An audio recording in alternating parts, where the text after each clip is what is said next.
प्रकृति के बीच में जाएं, पंछी बोलते हो तो अपना फोन वोन, क्योंकि हम तो सारे पंछी की आवाज भी फोन में ही सुनने की कोशिश करते हैं, अपना फोन बंद करके थोड़ा नेचर के साथ जाके तो देखिए। जो आनंद और जो शांति वहां है उसे दिल में भर के घर लेकर के आइए, आपकी जिंदगी महक उठेगी। हाँ, मिक्स मत करना, क्योंकि आजकल गानों में भी रीमिक्स चलता है ना, चीजें जोड़ लेते हैं, भर लेते हैं। हम क्या करते हैं, दिमाग में थोड़ा थोड़ा तनाव और थोड़ा थोड़ा बाहर देख रहे होते हैं। हाँ, सूरज ढल रहा है, अच्छा लग रहा है, उसके बाद फिर अंदर की परेशानी याद करेंगे। दोनों को मिक्स मत करो, दिमाग को खाली करके फिर प्रकृति को देखिए, बड़ा आनंद आएगा आपको। तो इसलिए आपको ये बताना चाह रहा हूं कि जो सुख दुख में सम रहना सीख गया, और भगवान आगे एक शब्द कह रहे हैं, क्षमी, जिसको क्षमा का गुण आ गया, कहते हैं वो मेरा प्रेम पात्र बन जाता है। घरों की लड़ाइयों में, जीवन के व्यवहार में ये एक बात बहुत दुखद होती है, हम गांठ बांध के बैठे हुए होते हैं, दूसरे को माफ करना नहीं जानते। कभी कभी अपनी गलती नहीं भी हो और तब भी आप झुक जाएं, माफी मांग लें, तो उसका मतलब ये नहीं है कि आप गलत हैं, इसका मतलब ये नहीं है कि आप हार गए हैं, उसका मतलब ये भी नहीं है कि आप कमजोर पड़ गए। उसका मतलब ये होता है कि आपको अपनी ईगो से ज्यादा अपना रिश्ता पसंद है। आप अपने आप को झुकता हुआ देखना जरूर चाह रहे हैं, लेकिन अपने रिश्ते को टूटता हुआ नहीं देखना चाहते। कोशिश करो अपने रिश्ते निभा लिए जाएं, क्योंकि संपूर्ण तो कोई भी नहीं है, और यहां से वहां अच्छा नहीं है, इससे वो बेहतर नहीं है। हर घर के आगे एक पर्दा पड़ा हुआ है जो देखने में लगता है कि बहुत वो घर खुशहाल है, लेकिन जहां भी देखोगे कुछ न कुछ कमी हर घर में है। इसलिए जो आप हैं बहुत अच्छे हैं, जो आपके हैं वो बहुत अच्छे हैं, बस आपस में आनंद से रह लीजिए, एक दूसरे के साथ खुशी मना लीजिए, तो आपकी जिंदगी में आनंद रहेगा, नहीं तो आप दुखी होते रहोगे। इसलिए तुलना मत करिए, गलतियां हो जाएं किसी की तो माफ कर देना, गांठ मत बांधना, और हो सके बोल चाल बंद मत करना। आपस में बातचीत जारी रहेगी ना, तो अंदर की पीड़ा कम रहेगी। लड़ाई हो जाती है आपस में तो बोल चाल मत बंद करो। ज्यादा पढ़े लिखे होते ना 15-15 दिन तक, महीनों तक नहीं बोलते। एक घर में तो मैंने देखा पति पत्नी ने 1.5 साल तक बात नहीं करी आपस में, नाक का सवाल था। और जहां बोलेंगे नहीं तो वहां कनखियों से तो देखते हैं ना, सारा ध्यान उसी में रहता है कि ये कर क्या रहा है। बड़प्पन का परिचय दीजिए व्यवहार में भी। और भगवान ये कह रहे हैं कि जब तुम क्षमाशील हो जाते हो ना, तब मेरी कृपाएं तुम्हारी तरफ पहुंचती हैं। और दूसरों को मान देने वाला वही तो होता है जिसके अंदर अपनी ईगो प्रॉब्लम नहीं होती, सवाल लड़ाई का नहीं बनाता। एक बहुत अच्छे संत हुए हैं, अभी नहीं रहे वो, युवाचार्य आचार्य महाप्राज्ञ, आचार्य तुलसी के शिष्य थे। अपने गुरु को बहुत मान दिया उन्होंने, अपने गुरु के सम्मुख इतने अदब से, इतने आदर से पेश आते थे, क्योंकि जो भी कुछ था वो समझते थे कि सब कुछ मेरे पास मेरे गुरु का ही है। और बहुत योग्य विद्वान, बहुत योग्य विद्वान, बहुत लिखा उन्होंने, बड़ा अद्भुत लिखा। तो किसी ने उनके, क्योंकि एक समय ऐसा आ गया, आचार्य तुलसी ने अपने शिष्य को अपनी गद्दी पर बैठा दिया अपने सामने, और खुद को मुक्त कर लिया सब दायित्वों से। तो एक जगह जब उनका कार्यक्रम हुआ तो लोगों ने बहुत तारीफ की उनकी, और लोग बोलते समय कह ही देते हैं आप तो अपने गुरु से भी बहुत आगे चले गए हैं। तो वो क्या कहते हैं, मैं तुम्हें 9 फुट का दिखाई दे रहा हूं, पर मैं हूं 3 फुट का। वैसे वो 5-6 फुट के थे कि मैं तुम्हें 9 फुट का दिखाई दे रहा हूं लेकिन हूं 3 फुट का, क्योंकि मेरे सदगुरु 6 फुट के हैं, उन्होंने 3 फुट वाले को कंधे पे बैठा रखा है, उनके कारण मैं ऊंचा दिखाई दे रहा हूं। ये जो ऊंचाई दिखाई दे रही मेरे सदगुरु के कारण है। और ऐसा बोलते ही उनकी आंख में आंसू आ गए। पता लगता है ना कि प्यार कितना है अंदर उभर आया बाहर। जो हर पल हर रूप में अपने बड़ों को मान दे, हर रूप में कृतज्ञ रहे, अपनों के बीच में भी उनके किए हुए एहसानों को माने और उनकी गलतियों को भी क्षमा करने के साथ साथ अपने मन में किसी तरह की गांठ न पाले, तो वो स्वर्ग तो बनता ही है घर। लेकिन भगवान श्री कृष्ण तो कहते हैं कि मेरे प्यारों की पहचान पूछना चाहते हो तो बस यही पहचान है मेरे प्यारों की। ऐसे ही लोग हैं जिनको मैं प्यार करता हूं, वो मेरे प्यार के काबिल हैं। और आगे जाके तो उन्होंने और भी अद्भुत शब्द कहे, संतुष्ट सततम योगी यत्तात्मा दृढ़ निश्चय मई अर्पित मनोबुद्धिर यो मद भक्त स मे प्रिय। अगले श्लोक में जाके कहा, ये 8 अमृत की बूंदे हैं 12वें अध्याय में, गीता के 12वें अध्याय का ये अमृताष्टकम। ये आपके पास लिखा नहीं, आपके दिल पर लिखा हुआ होना चाहिए कि मेरे भगवान को क्या पसंद आता है। तो उन्होंने कहा संतुष्ट सततम योगी, सतत संतुष्ट जो रहता है ऐसा जो योगी है, जो परमात्मा का भक्त है, जो दिया जितना दिया जैसा दिया जिस स्थिति में मैं रह रहा हूं उसमें संतुष्ट होकर तृप्त होकर धन्यवाद के गीत गाने लग जाए, भगवान का धन्यवाद करता हुआ प्रसन्नता अनुभव करता हुआ जिए। कहते हैं ये पहली पहचान है उसकी कि जो परमात्मा का लाडला है वो ये शिकायत नहीं करता कि कम क्यों है और दूसरे के पास ज्यादा क्यों है। और कमाल तो ये है, परमात्मा के ध्यान में बैठने के बाद भी यत्तात्मा दृढ़ निश्चय, वो जुड़ा रहता है। वहां से उठा, घर में भी जा रहा है, तो साधना करने के बाद मान लीजिए पार्क में साधना करके आया या किसी नदी सरोवर के किनारे बैठकर आया या मंदिर में बैठकर आया, वहां से जो ध्यान करके उसके अंदर प्रेम और आनंद की लहर पैदा हुई, अब वो घर के लिए जाने लगा, तो उसकी हरकत कैसी होगी। अपनी गाड़ी का दरवाजा भी अगर खोलेगा, प्यार से चाबी लगा के आराम से दरवाजा खोला, प्यार से बैठा, गाड़ी को स्टार्ट किया, बिना किसी इरिटेशन के प्यार से गाड़ी को चलाता हुआ, पूरी मस्ती में जैसे गुनगुनाता हुआ जा रहा, और उसके सामने से कोई जिक जैक करते हुए गाड़ी चलाता हुआ सामने से आ रहा है, हॉर्न बजाता हुआ, टेढ़ा मेढ़ा अजीब तरह से गाड़ी चलाता हुआ कोई आ रहा, ये अपनी गाड़ी को साइड में लेकर आराम से चलता जा रहा है और उसकी तरफ मुड़ के प्यार से देखता है, जबकि आमतौर से ड्राइवर के मुंह से गाली जरूर निकलती है। किसी को देख लेना ऐसे करते हुए कि खुद तो मरेगा, दूसरे को भी मारने में तुला हुआ है। क्योंकि कुछ लोग होते हैं ना, सरस्वती माता हंस पे बैठ के चलती हैं और यमराज भैंसे पर चढ़ के चलता है और भैंसे का कोई नियम नहीं होता। तो कुछ लोग जो है वो भैंसे पे चढ़ के चल रहे होते हैं, बैठे हुए कार पे ही होते हैं, पर वो समझ लीजिए कि वो गाड़ी को ही भैंसा बना रखा उन्होंने।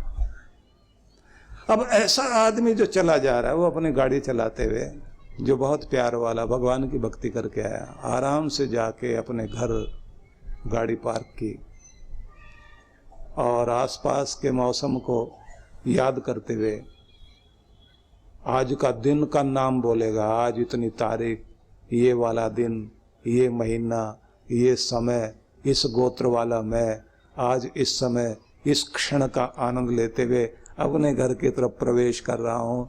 मैं आज बहुत आनंद में हूँ, मैं बहुत खुश हूँ, हर पल मेरी जिंदगी में खुशियाँ हैं। भगवान ऐसा चमकता हुआ सुनहरा दिन मुझे रोज देना, मेरे घर में खुशहाली देना। और अपने घर की तरफ देखता हुआ मुस्कुराता है कि ये मेरा प्रेम मंदिर है, मेरे संबंधों का संसार। अब आप चलते हुए देख रहे हैं व्यक्ति को, घर के द्वार पर जाकर खड़ा हुआ, अब बैल बजाता है तो एक बार अंगूठा लगाया, बैल बजाई और चुपचाप प्यार से प्रतीक्षा कर रहा है। अंदर परमात्मा का प्यार वहां तक आया ना। अब दूसरे आदमी को सोचिए या दूसरे दिनों को देखिए, जिस समय वो इरिटेट होता है, घर में आया, दरवाजे पर आया तो जोर जोर से ऐसे ऐसे बैल बजाएगा, और उसके बाद बैल बजाने के बाद भी 4 बार दरवाजा ठोकेगा और अंदर से आवाज आएगी, चल के आएंगे, हवाई जहाज पे बैठ के नहीं आएंगे, आप थोड़ा धैर्य रखिए। और इधर ये इतनी देर लगाई दरवाजा खोलने में, और अंदर जाएगा, जूते एक इधर पटक वो उधर पटक, और वहां उसके बाद सोफे पे धम से जाके बैठेगा और गुस्से में चारों तरफ देखेगा, लगता है पुलिस वाला घर में इंस्पेक्शन करने आ गया है। लेकिन वैसा नहीं, ये व्यक्ति कैसे आया? प्रतीक्षा कर रहा है, द्वार खोला, मुस्कुरा कर देखता है, घर के अंदर पहुंचा, अपने बच्चों को, अपने घर को एक मेहर भरी नजर। ध्यान रखना, सबके जीवन का एक नियम माना जाता भक्ति करने के बाद कि आप परमात्मा से जुड़े तो उसके बाद सर्व मंगल कामना करनी है आपने, सर्वे भवन्तु सुखिनः ये बोलना है। लेकिन उसी के साथ में बोलना है गॉड ब्लेस मी, भगवान मुझे भी तू आशीर्वाद दे। और फिर उसके बाद ब्लेस करो अपने घर परिवार को, मेरे घर परिवार को भी तू आशीर्वाद दे, इसमें रहने वाले सभी जितने भी सदस्य हैं भगवान सबको खुशहाल करना, अपनी मेहर देना। जब तक आप प्रार्थना करने के बाद अपने घर को के लिए मंगल प्रार्थना नहीं करते, तब तक कृपा नहीं आती आपकी तरफ। हर एक को प्रार्थना करने के साथ सबके लिए मंगल कामना करनी, और सबके मंगल कामना करने के साथ साथ हर व्यक्ति को अपने घर के लिए और अपने लिए भी प्रार्थना करनी चाहिए। मेरे साथ बोलिए सभी, सर्वेषां स्वस्तिर् भवतु, सर्वेषां शांतिर् भवतु, सर्वेषां पूर्णं भवतु, सर्वेषां मंगलम भवतु, लोका समस्ता सुखिनो भवन्तु। इसके बाद बोलना चाहिए सर्वे भवन्तु सुखिनः सर्वे सन्तु निरामया। ये प्रार्थना करनी चाहिए। इससे क्या होता है, हमारा सब रूपों में मंगल होता। फिर सर्व मंगल मांगल्ये शिवे सर्वार्थ साधिके शरण्ये त्र्यंबके गौरी नारायणी नमोस्तुते। उसके बाद मंगलम भगवान विष्णु, मंगलम गरुड़ध्वज, मंगलम पुंडरीकाक्ष, मंगलाय तनो हरि। ये बोलना चाहिए। आज से बोल के देखना आपके घर का ओरा ठीक होना शुरू हो जाएगा। वैसे तो अपने घर का ओरा ठीक करने के साथ साथ आपको एक चीज और करनी चाहिए, घर में धुनी देनी चाहिए। धुन में रहना, धुनी देना और ध्यान में बैठना, ये भक्तों का नियम होता है। धुन में रहना मतलब गीत चलता रहे अंदर, धुनी रमाना। 4 चीजें होती है ना, गूगल, चंदन पाउडर, गुड़ की शक्कर और लोबान। बस ये चारों चीजों का मिक्स जो पाउडर है वो आपने आहुति देनी चाहिए। सबसे बढ़िया है गौ के गोबर का उपला लेकर आओ, तो उसको लेकर आइए और गैस पर जला लो। जब उसमें आग सुलग जाए ना, अच्छी तरह आग लग जाए, तो फिर थोड़ा सा घी डालिए और फिर अपना गुरु मंत्र बोलकर आहुतियां दें। 7 दिन की 7 आहुति या 9 ग्रह की 9 आहुति। 9 ग्रह ऐसे याद नहीं हो तो ऐसे बोल लीजिए। पहला दिन रविवार वाला है ना, सूर्याय नमः। अगला सोमाय नमः। फिर मंगलवार को बोलते हैं भोम, भोमाय नमः। बुधाय नमः, बृहस्पतये नमः, शुक्राय नमः, शनिदेवाय नमः। 7 हो गए, अब 2 रह गए। राहुवे नमः, केतवे नमः। तो 9 आहुति दी। सर्वे ग्रह शांतिकरा भवन्तु।